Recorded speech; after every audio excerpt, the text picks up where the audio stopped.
Olá, bom dia, boa tarde, boa noite. Vamos dar continuidade ao nosso tema de genética. Vamos falar um pouco sobre heranças não mendelianas. Estou gravando essa aula em compensação ao dia de hoje, dia 17/6. Claro, eu vou fazer o melhor possível para que fique bem explicado, mas caso vocês tenham alguma dúvida com relação ao tema, podem me chamar no nosso grupo de WhatsApp, podem me chamar no privado se preferirem, não tem problema nenhum, para sanar essas dúvidas, tá? Vamos compartilhar a tela, ok? Vamos iniciar a parte de herança não mendeliana. Como nós já falamos em genética, nós vimos a primeira lei de Mendel, nós vimos a segunda lei de Mendel, e agora nós vamos pegar justamente as exceções, né? Eu gosto de brincar, eu falo que na biologia a regra é que tem exceção. A regra é que não existe uma regra muito bem definida. Então, nós temos muitas exceções na biologia. Nós vamos ver, por exemplo, as exceções à primeira e segunda lei de Mendel. Existe na biologia o que nós chamamos de dominância incompleta. Para a primeira e segunda lei de Mendel, nós trabalhamos dominância completa, onde o caráter dominante, o gene dominante, ele é, surpresa, ele domina o caráter recessivo. Na dominância incompleta, nós vamos ter no indivíduo heterozigoto a formação de um terceiro fenótipo. Nós vamos visualizar um intermediário entre o dominante e o recessivo. Por exemplo, a flor boca de leão. O que acontece? Ela tem uma coloração para o gene dominante, uma coloração para o alelo recessivo, e o intermediário, que seria o heterozigoto, perdão, o heterozigoto, que para que se obedecesse, né, às leis, às regras da dominância completa da primeira lei de Mendel, por exemplo, o que fala, o que Mendel propôs para o indivíduo heterozigoto em dominância completa? Ora, o indivíduo heterozigoto, ele vai ter o fenótipo idêntico ao do pai com caráter dominante. Então, a dominância incompleta, isso não ocorre. A dominância incompleta, nós vamos ter a formação de um terceiro caráter. Nós temos a flor vermelha dominante, nós temos a flor branca recessiva. É como se você pegasse realmente os dois caráteres e misturasse. A mistura do vermelho com o branco daria algo próximo de um rosa. Então, na dominância incompleta, nós vamos ter o surgimento de um fenótipo intermediário. Esse fenótipo intermediário ele vai aparecer quando o indivíduo está em heterozigose. E aí fica fácil, você bateu o olho, você tem um indivíduo que ele surgiu com uma nova característica, com um novo fenótipo, e esse fenótipo ele está ali mais ou menos no meio do caminho entre o dominante e o recessivo, nós estamos falando de dominância incompleta. Aqui, por exemplo, também a dominância incompleta em Mirabilis japa. A flor dominante ela é mais avermelhada, a flor branca ela é com um caráter recessivo, e o indivíduo heterozigoto ele tem essa cor mais roxa, mais rosácea. Então, nós temos esse exemplo. É muito comum em plantas, inclusive, tá? Quando nós falamos de dominância incompleta. Além da dominância incompleta, nós temos o que chamamos de codominância. Como que nós vamos conseguir identificar a codominância? Olha, a codominância vai ser quando o indivíduo heterozigoto, o indivíduo azão, azinho, por exemplo, ele vai expressar simultaneamente os dois genótipos. Então, o indivíduo azão-azinho, ele vai ter, sendo expresso nele, o caráter do azão e o caráter do azinho. A forma mais comum, o exemplo mais comum que nós temos é o sistema sanguíneo ABO. Vamos falar dele, obviamente. Por exemplo, no sistema BO, os genes alelos, eles são denominados IA para o grupo A, IB para o grupo B, IA e B para o sangue AB. Eles não são dominantes entre si. Perdão pela tosse. O A, ele não domina sobre o B não domina sobre o A. Mas os dois são expressos juntamente e caracteriza o grupo AB, e o Izinho, ou IO, que seria realmente o recessivo entre todos os outros três, entre todos os outros dois, melhor dizendo, é recessivo entre o A, ele é recessivo entre o B. O Izinho, ou IO, ele é representante aqui do tipo sanguíneo O. Então nós temos, por exemplo, aqui nessa tabela, a representação do fenótipo, que é o grupo sanguíneo propriamente dito. Pessoa do sangue A, pessoa com sangue B, pessoa do tipo sanguíneo AB e a pessoa do tipo sanguíneo O. Nós temos o genótipo IA, IA para a pessoa do tipo A, IA, IO ou Izinho para a pessoa do tipo A. O A, ele domina em relação ao tipo O. Nós temos para a pessoa do fenótipo do tipo sanguíneo B, ela pode ser IB, IB, IB, IB, IO ou IB, Izinho, porque o Izinho ou IO, ele é recessivo para o B. Mas agora, existe uma relação entre A e B? Vamos ver. A pessoa do tipo sanguíneo AB, ela possui IA e IB. O que eu quero dizer com isso? A pessoa do tipo sanguíneo AB, ela vai estar expressando na extremidade das suas células, nos receptores da sua célula, ele vai ter os antígenos A do tipo A e do tipo B. Ele vai estar sendo expresso os dois genes. Ele vai expressar o gene A e o gene B simultaneamente. Então, a codominância é quando nós temos dois genes dominantes em relação ao recessivo, que no caso aqui é o O, mas esses dois genes dominantes, eles não são dominantes entre si. Os dois são expressos quando eles estão em heterozigose, por exemplo. Os dois genes, eles vão ser expressos. Um não domina sobre o outro. O A não domina sobre o B. E para a pessoa do tipo O, ele vai ser IO, IO. Se ele for IOA, ele vai ser do tipo A. Se ele for IOB, ele vai ser do tipo B. O IO é como se fosse o nosso recessivo. A pessoa IO, ele não terá sendo expresso ele não vai ter a característica de membrana dele sendo expresso em sua hemácia. Não vai ter o receptor, nenhum tipo de receptor do anticorpo, anti-A, anti-B, né, sendo expresso na sua hemácia. Então, por exemplo, aqui nós conseguimos ver o tipo sanguíneo A, ele vai expressar o antígeno A. O tipo sanguíneo B, ele vai expressar o antígeno B.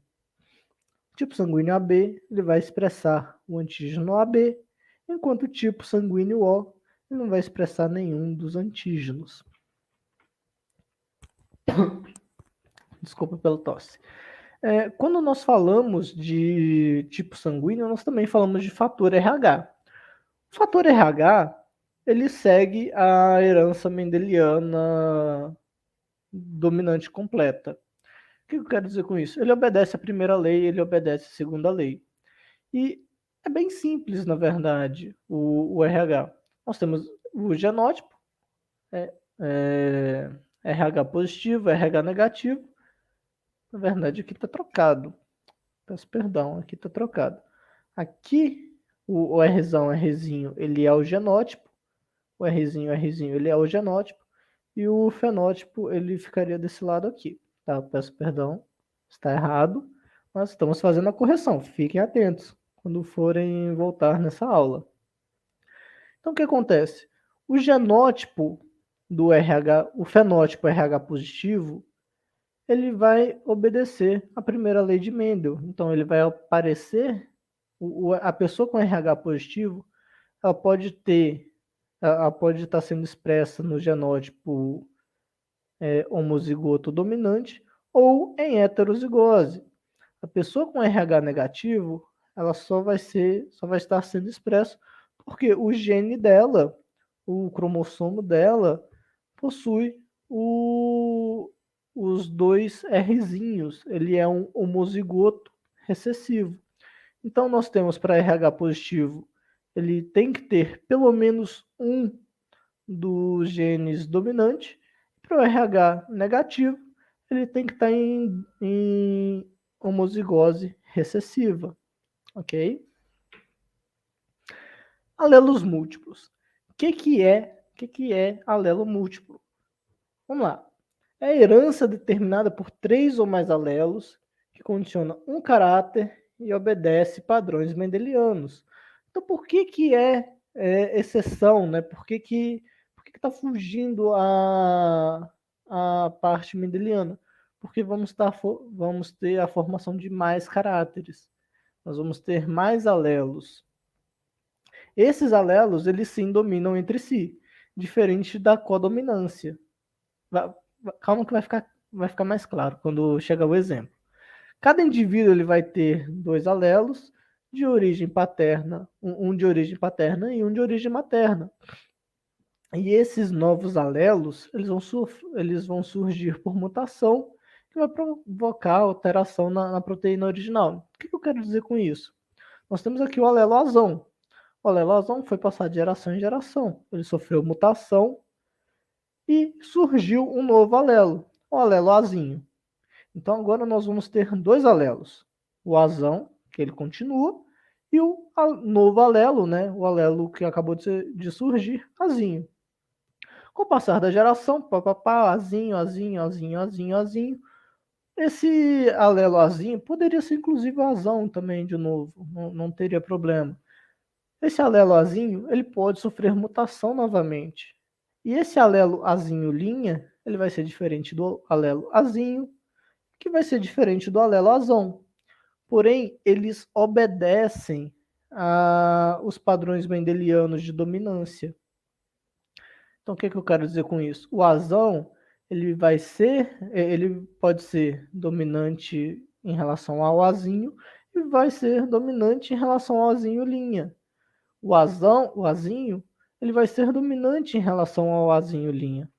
E vamos para o exemplo de alelos múltiplos.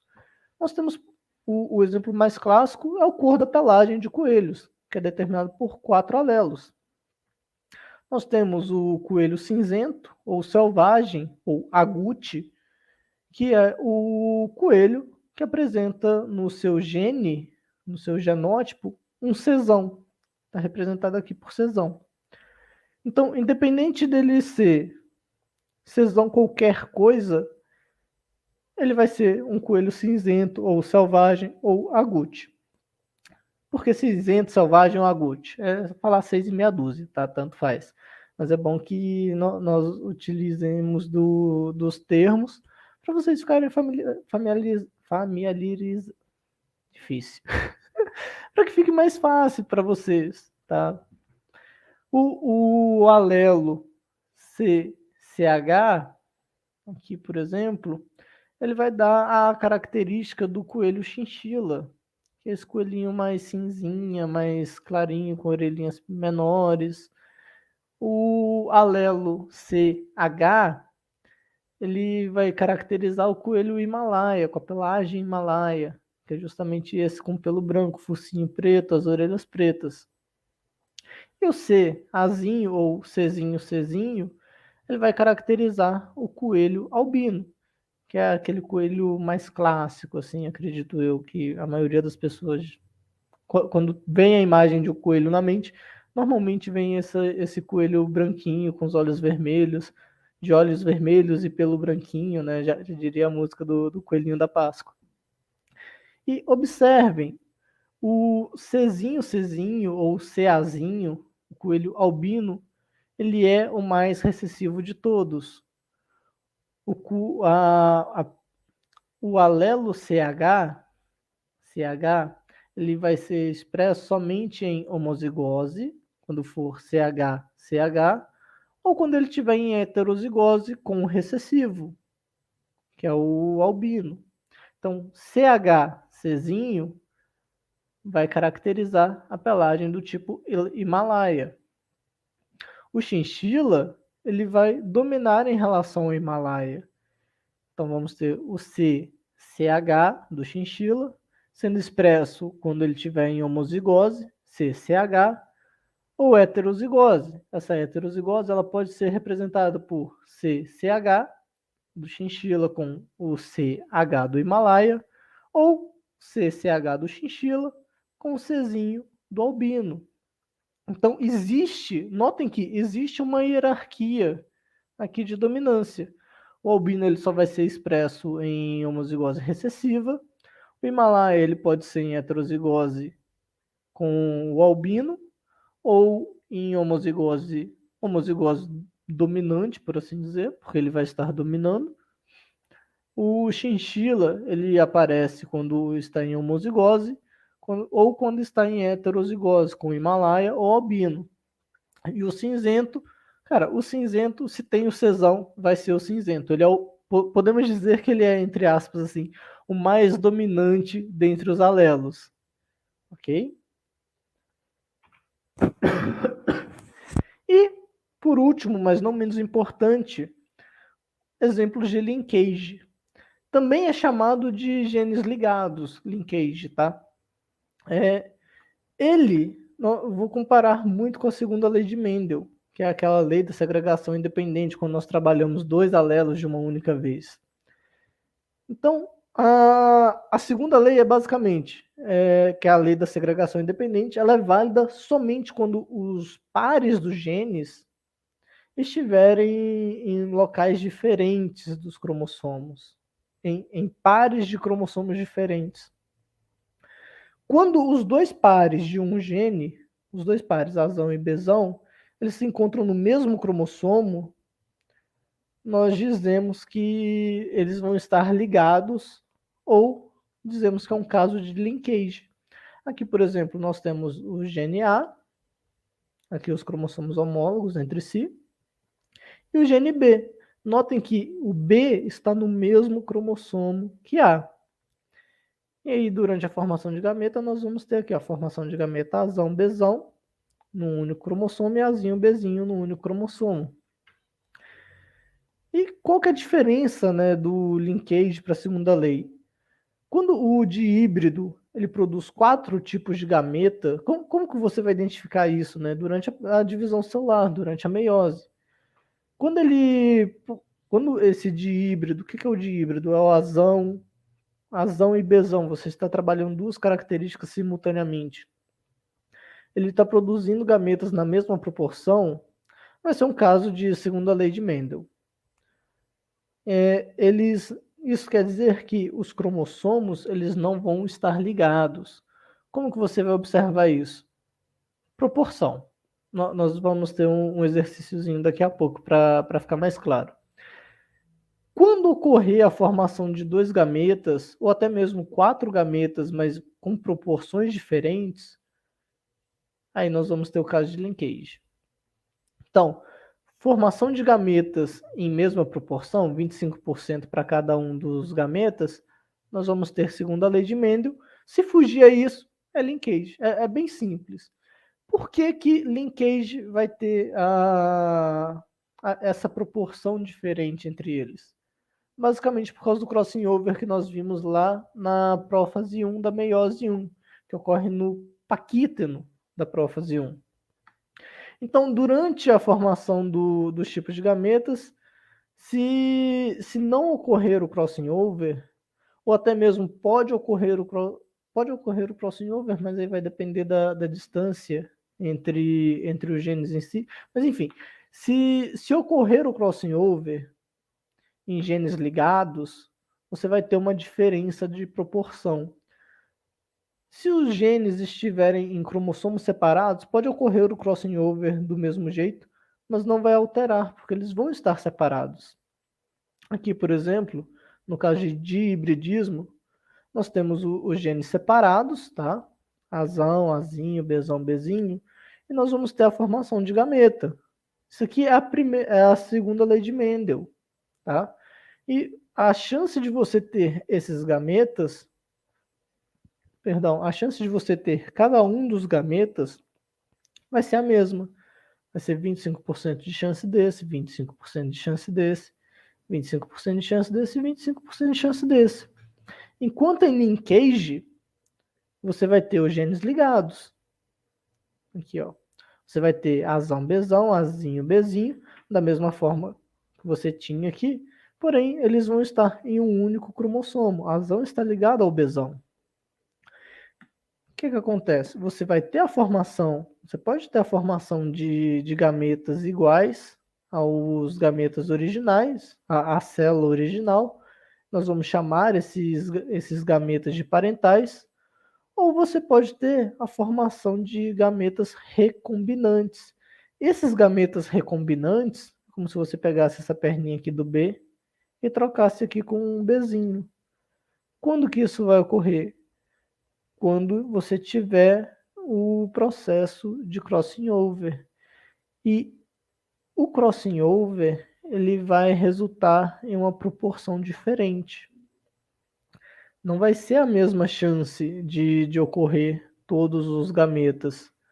O crossing over, ele vai dar uma leve variada, vai aumentar um pouco vai modificar essa proporção. Então, por exemplo, nós temos o linkage. Quando nós temos o linkage, o crossing over vai interferir, porque como nós vimos, a perninha, né, essa parte da cromátide aqui em que o gene se encontra, ele vai trocar com a outra cromátide que o alelo Bzinho se encontra.